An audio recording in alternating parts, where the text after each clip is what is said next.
peserta Tanwir dan Milad Muhammadiyah yang ke-112 yang saya hormati dan saya banggakan. Tadi saya baca banyak tokoh-tokoh karena ternyata banyak sekali di antara mereka juga yang ada hubungan dekat dengan Muhammadiyah. Apakah mereka pernah pengurus Muhammadiyah atau lulusan Universitas Muhammadiyah atau SMA Muhammadiyah? Demikian bukti keberhasilan Muhammadiyah sebagai organisasi kemasyarakatan, sebagai organisasi dakwah, dan lebih dari itu sebagai organisasi pendidikan dan kesehatan. Saudara-saudara sekalian, Presiden Republik Indonesia yang pertama dan kedua juga merupakan warga Muhammadiyah. Kalau tidak salah, Presiden Soekarno pernah menjadi pengurus Muhammadiyah. Dan Ibu Fatmawati juga keluarga dari pimpinan Muhammadiyah di Bengkulu. Pak Harto juga warga Muhammadiyah, lulusan SD dan SMP Muhammadiyah. Bahkan waktu beliau presiden, sekian kali kabinet, banyak kawan-kawan non Muhammadiyah yang mengeluh, kok Pak Harto itu kok milihnya Muhammadiyah banyak sekali. Saya juga jangan saya nanti dituduh memilih Muhammadiyah banyak sekali, tidak.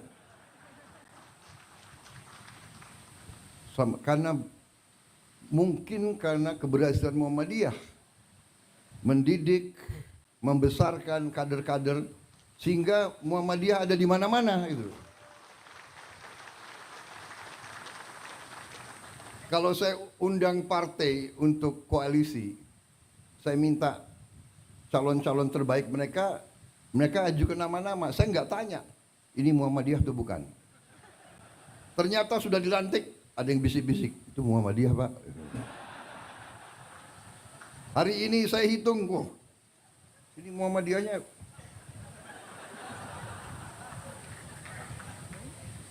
Saya juga baru tahu Budiman Sujatmiko ini alumni SMA Muhammadiyah Yogyakarta. Memang Muhammadiyah ada di mana-mana ya. Ada yang di kiri, ada yang di kanan, ada yang di tengah. Pak Jeffrey Giovanni Muhammadiyah juga rupanya.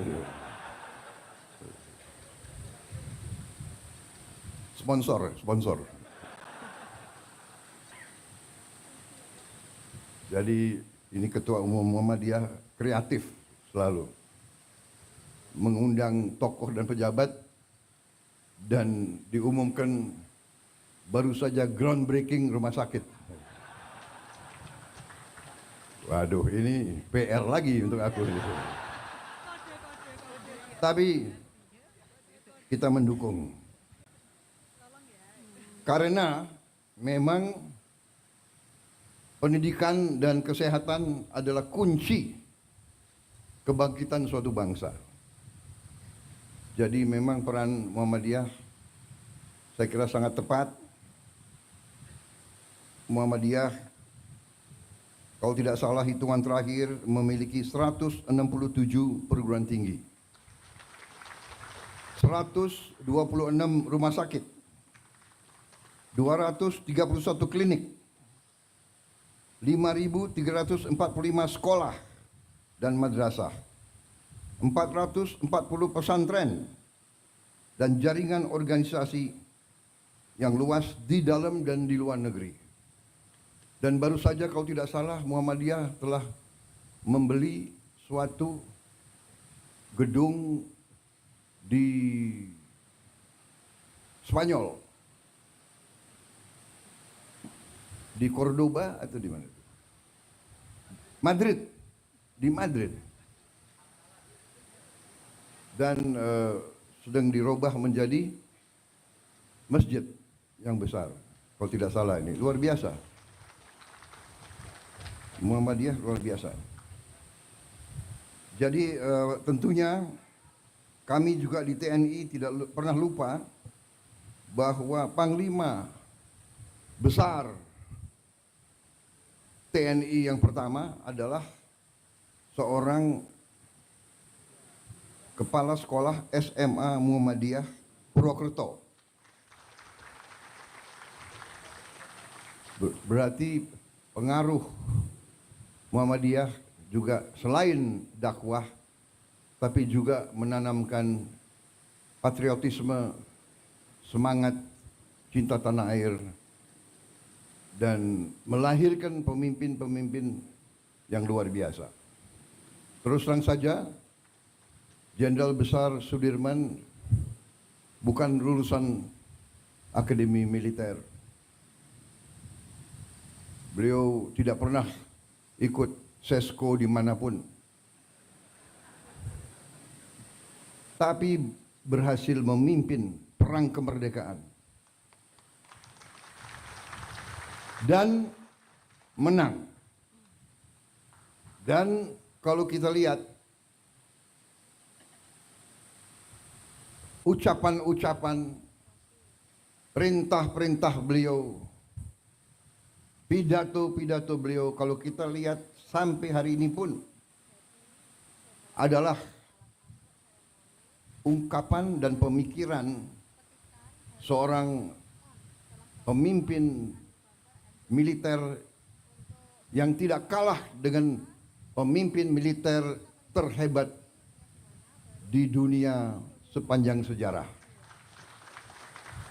Artinya, walaupun beliau mungkin dianggap hanya seorang kepala sekolah SMA, tetapi pasti beliau mendalami, membaca, belajar secara otodidak, sehingga beliau mampu untuk memimpin sebuah perjuangan kemerdekaan. Saudara-saudara sekalian, menjadi pemimpin dalam kancah krisis perang itu masalah hidup dan mati. Kalau kalah, mati atau dipermalukan atau dijajah. Kita tidak menghendaki perang. Saya mantan jenderal. Saya mengerti dan saya paham apa itu pertempuran. Perang destruktif. Ibarat pohon butuh 20 tahun untuk tumbuh, hanya 15 menit untuk tumbangkan. Negara, masyarakat, desa pun, provinsi pun, kota butuh ratusan tahun untuk berdiri dan berkembang. Hancur dalam beberapa menit, hancur dalam beberapa saat. Karena saya mengerti itu, saya terus berjuang, terus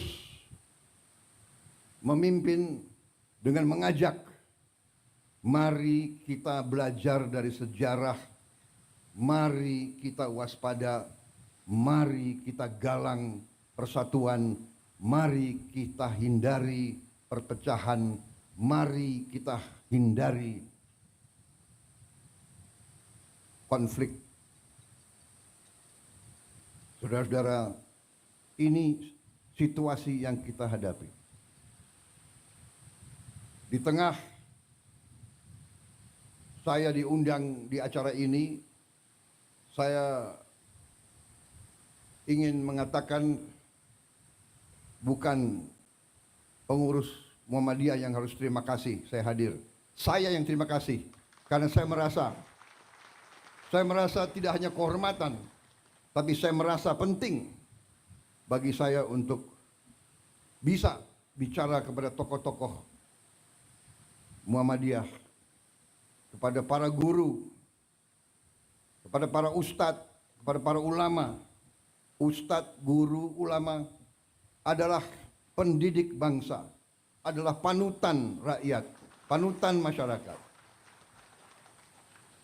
Sekali lagi saya katakan, apa yang kita lihat hari ini, situasi dunia mengajarkan kita, pabrik-pabrik kita tidak dirusak. Saudara-saudara sekalian, mari kita buka televisi, kita buka YouTube, kita lihat apa yang terjadi di hampir setiap negara, apalagi negara Muslim. Lihat, jangan percaya Prabowo. Lihat apa yang terjadi di Gaza. Lihat, anak-anak tidak berdosa. Angka terakhir diperkirakan 5.000 anak di bawah umur 1 tahun mati terkubur. Ribuan lagi kita tidak tahu. Belum anak di atas 1 tahun, belum orang tua, belum ibu-ibu. Libanon, jutaan warga Libanon mengungsi, hilang rumah. Tepi barat, saudara-saudara sekalian, belum Ukraina, ya Ukraina jauh, tapi perang Ukraina mengakibatkan harga pangan naik di seluruh dunia. Ya Gaza jauh, tapi itu saudara-saudara kita. Apa poin yang saya ingin sampaikan, saudara-saudara? Jangan kita anggap damai itu adalah biasa. Jangan kita anggap kita tidak menghadapi ancaman. Kenapa kita harus waspada? Karena kita kaya. Bukan kita ke negeri Belanda, orang Belanda ke kita, Portugis ke kita, Spanyol ke kita, Prancis ke kita, Inggris ke kita. Dari dulu sampai sekarang.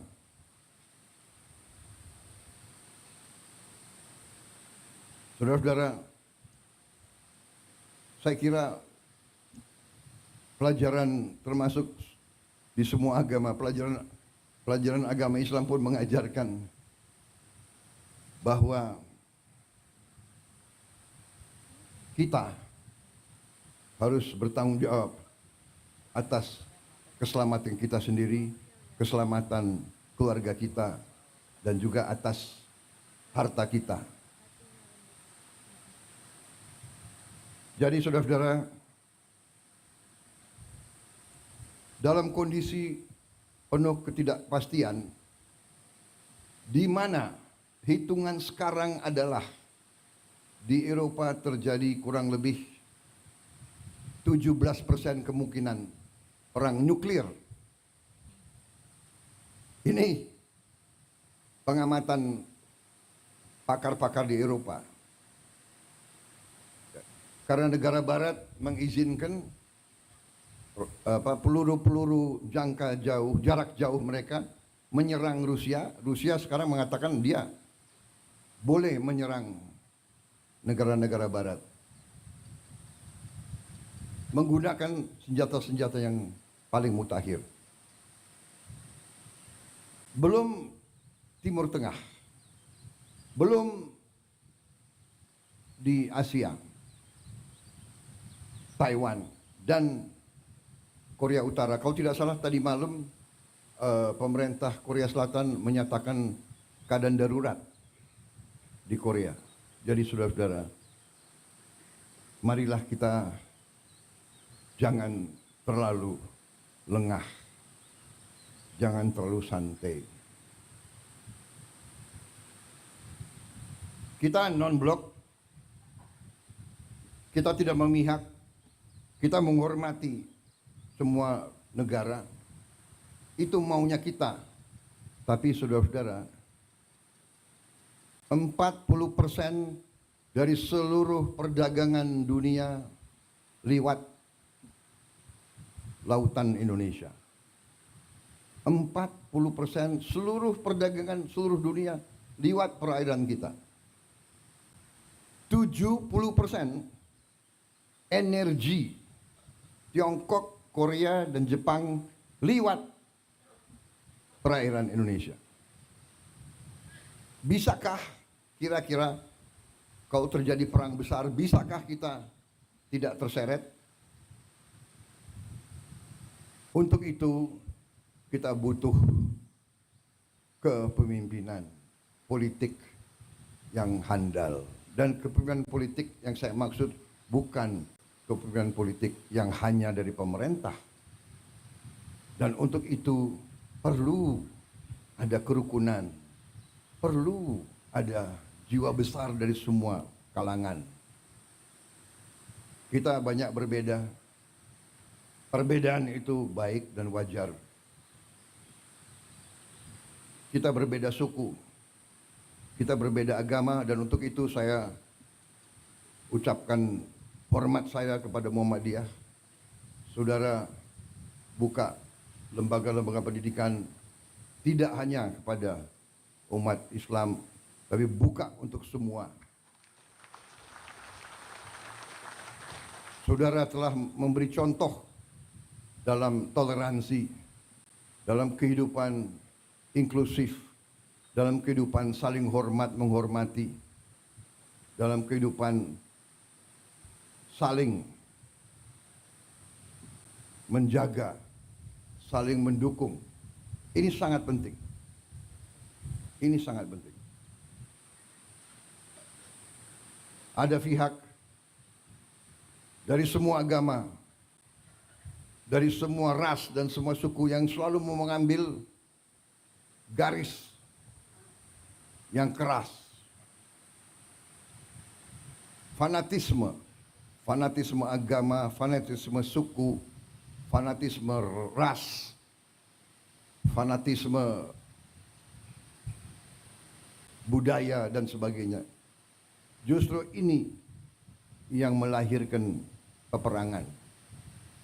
Saudara-saudara, karena itu apa yang saudara telah melaksanakan adalah sesuatu yang sangat-sangat berharga bagi kita semua. Milad ke-112 tentunya saya atas nama pemerintah dan atas nama pribadi menyampaikan selamat dan harapan ke depan Muhammadiyah akan terus dalam peranannya di bidang dakwah, kesehatan, pendidikan, melahirkan kemakmuran untuk semua adalah sangat tepat. Karena kemakmuran adalah tujuan kita. Tapi tidak ada kemakmuran tanpa keadilan.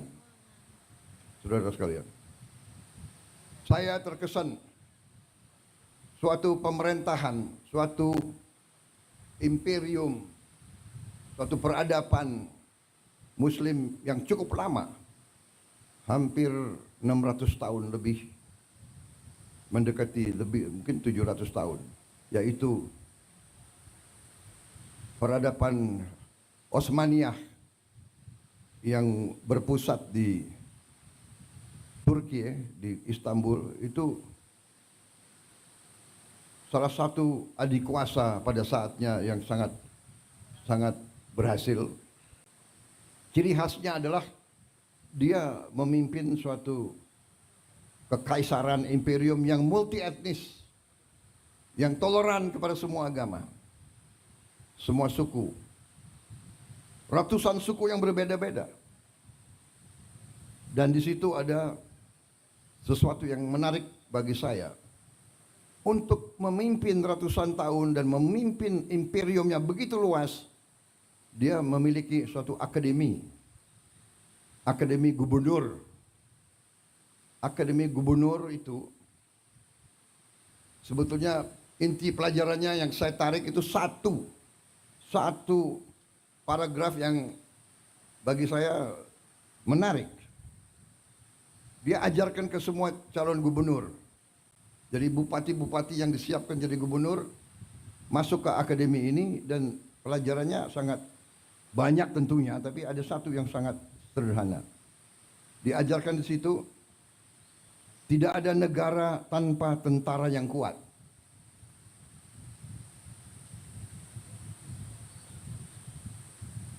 Karena ada kecenderungan pelajaran-pelajaran liberal seolah-olah mau dipisahkan antara sipil dan tentara. Mau dipisahkan antara cendekiawan sama, tidak bisa. Pelajaran, tidak ada negara tanpa tentara yang kuat. Tidak ada tentara yang kuat tanpa uang. Tidak ada uang tanpa kemakmuran. Tidak ada kemakmuran tanpa rakyat yang bahagia dan sejahtera. Tidak ada rakyat yang bahagia dan sejahtera tanpa pemerintah yang bersih dan adil.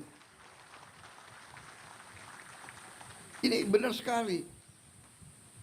Uang dari mana? Uang dari rakyat. Iya kan? Melalui pajak, melalui retribusi. Kalau rakyat tidak bahagia, gak mau bayar pajak dia. Pengusaha yang merasa diperes, ya kan? Dulu, sekarang mungkin tidak ada. Mudah-mudahan tidak ada lagi. Dia tidak rela bayar pajak, dia tidak rela.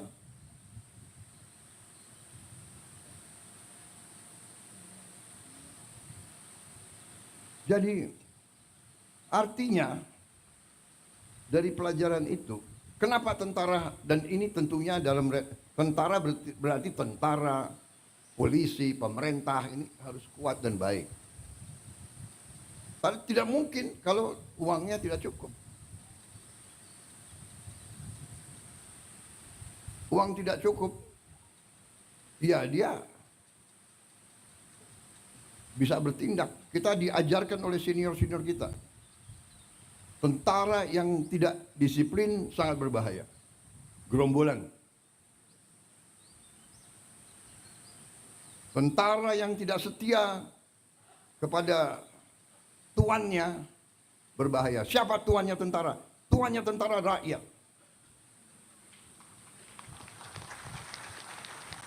Rakyat yang membayar tentara.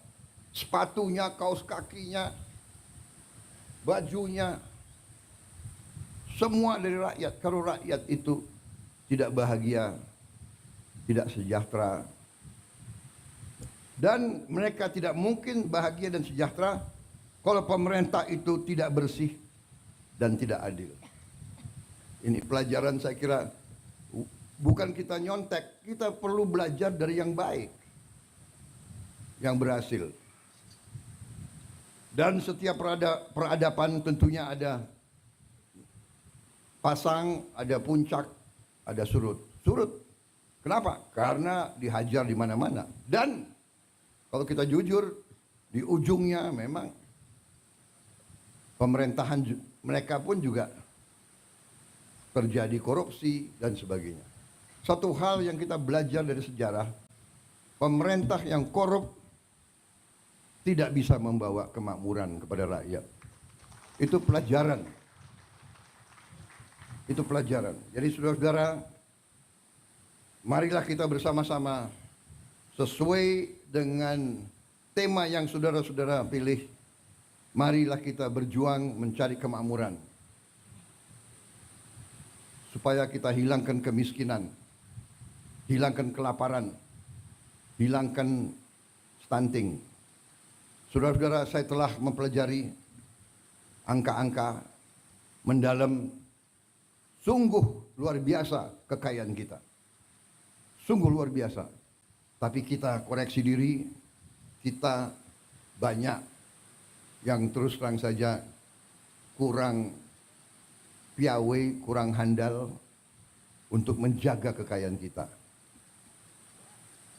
Karena itu, saya bertekad untuk mencapai pemerintah yang bersih.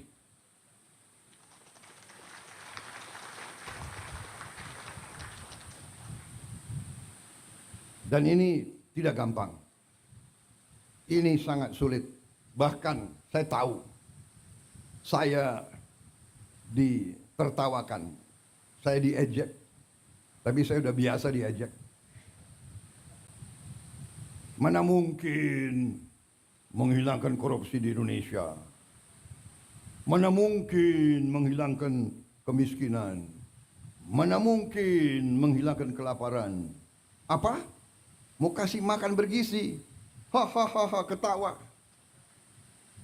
Di awal mereka tertawakan saya dan saya tahu mereka mengancam saya. Saya tahu saya diancam.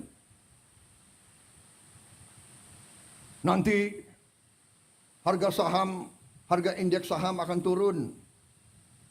Di hari-hari pertama saya luncurkan gagasan makan bergizi, sudah muncul. Saya mengerti. Saya ini cukup lama jadi orang Indonesia. Saya mengerti. Saya mengerti. Ada ancaman terbuka, ada ancaman halus. Ada senjata yang terbuka, senapan, meriam, ya itu. Tapi sebelumnya ada senjata-senjata lain. Senjata psikologis, adu domba, fitnah, hoax. Ada ancaman terhadap ekonomi. Saudara-saudara, Pak, karena gagasan makan bergizi, harga saham indeks turun. Saya bilang, saya jawab ke mereka itu, saya kasih tahu ya, biar saya nggak punya saham, saya bilang. Dan rakyat di desa-desa tidak punya saham. Benar.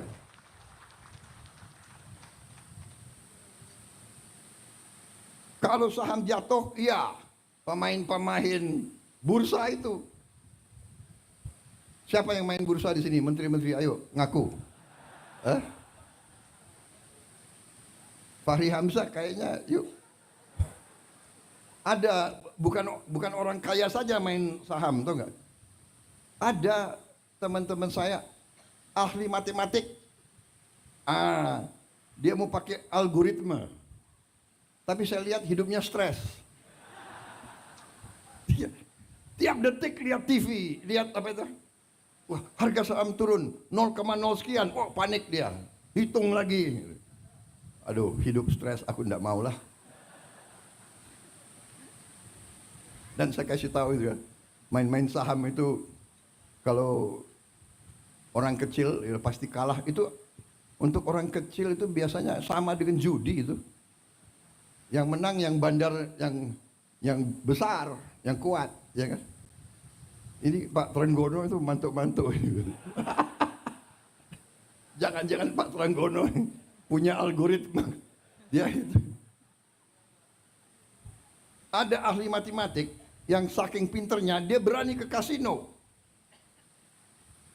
Hitung. Main apa? Roulette itu. Pakai algoritma itu, Cok. Tapi enggak serius, saudara-saudara. Kemudian ada yang mau ancam mata uang kita. Ada juga mau ancam. Saudara-saudara, ternyata bernegara itu, keyakinan saya dasarnya adalah beberapa hal yang fundamental. Yang pertama adalah kemampuan bangsa itu menghasilkan pangan.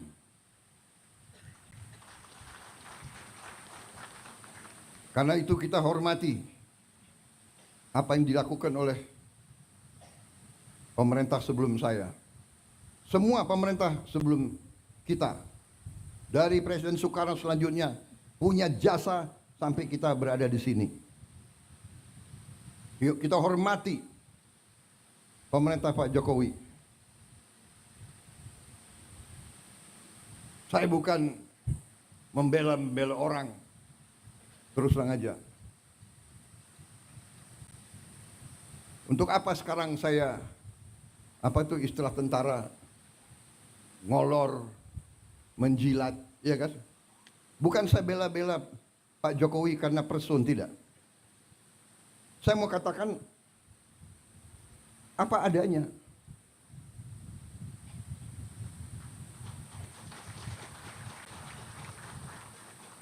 Kalau ada kekurangan, ada, kita semua ada kekurangan. Semua pemimpin ada kekurangan.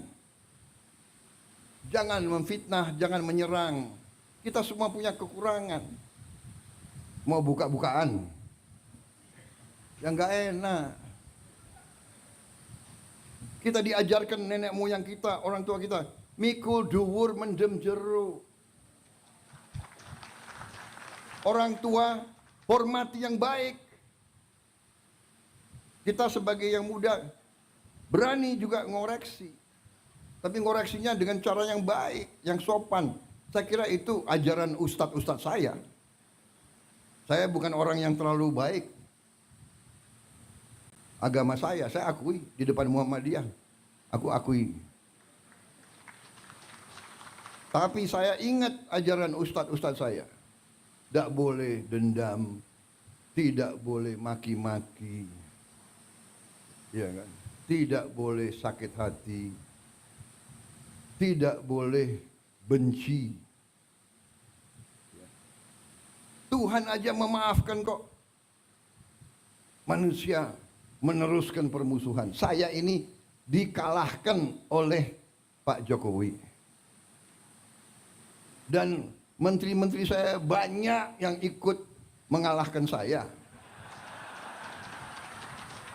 Benar ya? Ayo ngaku tuh, ngaku. Siapa bendaharanya Pak Jokowi? Itu Trenggono itu. Ayo ngaku ini. Ini banyak ini menteri-menteri saya itu. Tapi sudah ini kan perbedaan itu biasa, persaingan itu biasa sudahlah. Tapi sesudah itu, ayo kerjasama, ayo. Nyatanya saya tahu ini, dalangnya Trenggono ini. Tapi jadi wakil saya di Kementerian Pertahanan. Akhirnya saya dibilang, oh Prabowo pakai banyak orangnya Jokowi. Tidak, bukan orangnya Jokowi. Saya pakai orang merah putih. Saya pakai anak Indonesia. Iya kan?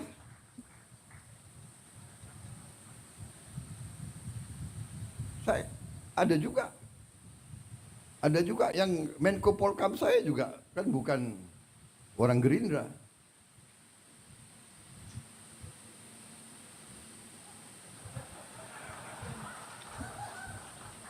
Dia memang non partai.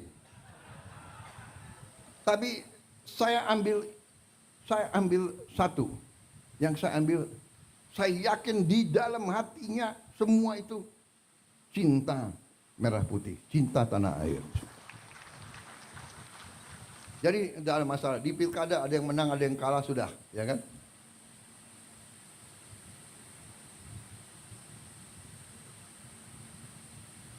PKS dukung Anies, nggak ada masalah. Gerindra wakilnya PKS di Sumatera Barat, iya kan? Tidak ada masalah. Banyak saya Gerindra wakilnya PDIP di Jawa Tengah, di mana? Sudah, nggak ada masalah. Jangan kita perbedaan pendapat, bagi saya harus kita sikapi dengan kearifan. Dan kalau ada kesalahan, kita koreksi. Kita perbaiki. Saudara-saudara, Saya percaya dan yakin, saya optimis, tapi kita harus waspada. Karena kita sangat kaya.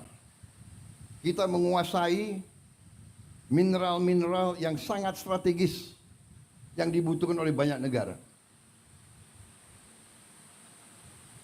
Karena itu, beberapa rencana kita hilirisasi tidak berkenan di banyak negara. Tapi kita tidak ada pilihan. Masa ratusan tahun kita harus jual kekayaan kita sebagai bahan mentah? Kita tidak mau. Kita mau karunia Tuhan itu boleh dibeli dengan harga yang benar, supaya kita punya nilai tambah bisa dipakai untuk mensejahterakan rakyat kita. Jadi kita harus siap menghadapi. Mungkin ada yang mau dikte kita, harus ini, harus itu. Kamu tidak boleh dekat sama dia, kamu dekat sama saya. Kita dekat sama semua. Saudara-saudara, saya kira itu inti yang ingin saya sampaikan. Terima kasih Pak Haidar membaca buku saya. Karena di Indonesia banyak buku ditaruh di pajangan aja itu. Terima kasih, tapi itu saya kira adalah hal-hal yang mendasar. Dan sebagai kesimpulan,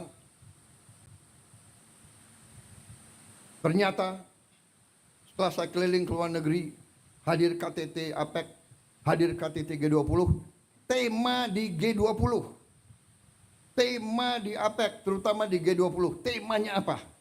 Tema utamanya apa? Hilangkan kemiskinan, hilangkan kelaparan. Fight hunger and fight poverty. Itu tema dunia sekarang. Kemudian ke arah menjaga lingkungan hidup kita. Kita nanti berada di garis depan. Saya katakan Indonesia mungkin satu-satu negara, mungkin dengan Brazil dan Kongo, kita diberi karunia oleh Tuhan, kita akan mampu. Semua bahan bakar kita green, semua bahan bakar kita dari tanaman. Dan kita akan swasembada energi. Dan kita akan swasembada pangan dalam waktu yang lebih singkat daripada yang saya perkirakan. Saya beri target 4 sampai 5 tahun. Ternyata bisa lebih cepat.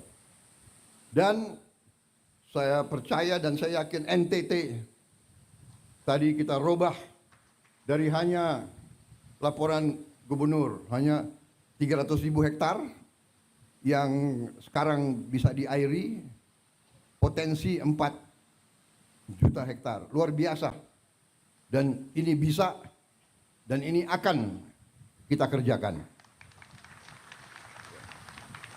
Saya percaya manusia, apalagi pemimpin, harus berani punya tujuan, harus berani punya sasaran yang tinggi. Jangan sasaran yang rendah. Saya diejek lagi, Prabowo bisa aja dia ngomong mau pertumbuhan 8%. Saudara-saudara, saya selalu mengutip Bung Karno. Bung Karno mengajarkan dari dulu, gantungkan cita-citamu setinggi langit. Kalau kau tidak sampai ke langit, minimal kau jatuh di antara bintang-bintang. Kalau pengalaman saya di tentara juga begitu. Kalau kita kasih target yang rendah, cukuplah, tidak usah repot-repot, ya kan? Target saya kasih target, kalau sekarang 5%, 5,5%, ya sudah 6% sajalah. Jangan-jangan nggak sampai 6% gitu. Tapi saya hitung angka-angka, saya percaya, saya yakin kita mampu sampai 8%. Kebocoran-kebocoran kita, kalau kita hemat, kalau pemerintah itu ketat, bersih, efisien, saya yakin bisa. Tapi ini butuh jiwa besar. Saudara-saudara, jiwa besar. Gubernur, bupati, semuanya harus bekerja. Wali kota. Sudahlah. Acara-acara yang tidak penting kurangi. Ya kan? Seminar, terlalu banyak rapat. Kenapa rapat atau ini harus di hotel, di mana gitu? Saudara-saudara, hitungan kita perjalanan luar negeri saja itu, Indonesia ini perjalanan luar negeri pejabat-pejabat $3 miliar. Saya minta dikurangi 50% saja. Kalau bisa dikurangi 50%, artinya kita bisa menghemat 15T. 15T itu berapa bendungan, berapa irigasi, berapa SD bisa kita perbaiki, berapa anak sekolah bisa kita kasih makan. Tolonglah ya para menteri, puasa dulu. Puasanya 5 tahun. Kalau 5 tahun kita hemat $1,5 miliar dari perjalanan saja. Saudara-saudara, tapi bayangkan itu, apa yang kita bisa. Saya tapi sudah perintahkan, nah, Menteri Keuangan, Wakil Menteri Keuangan, teliti. Semua program diteliti, ternyata cukup besar penghematan. Cukup besar. Tapi saya tidak umumkan di sini supaya kita tidak cepat puas.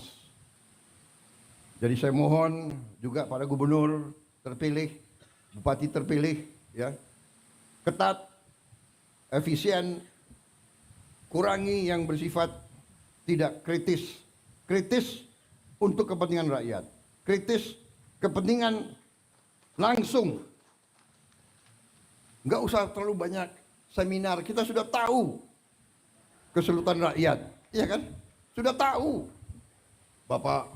Masalah Indonesia ini adalah ini sudah tahu.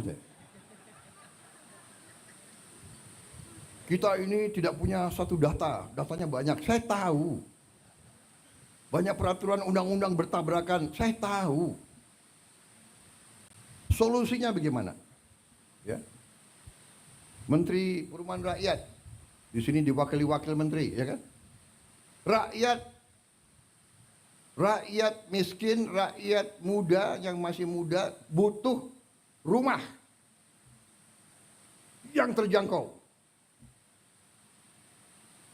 Nggak usah diseminarkan berapa jumlah rumah, tipe berapa. Dia butuh segera. Kalau sudah berdiri minimal 3 juta rumah, Fahri Hamzah boleh senyum-senyum. Sekarang jangan senyum dulu kau.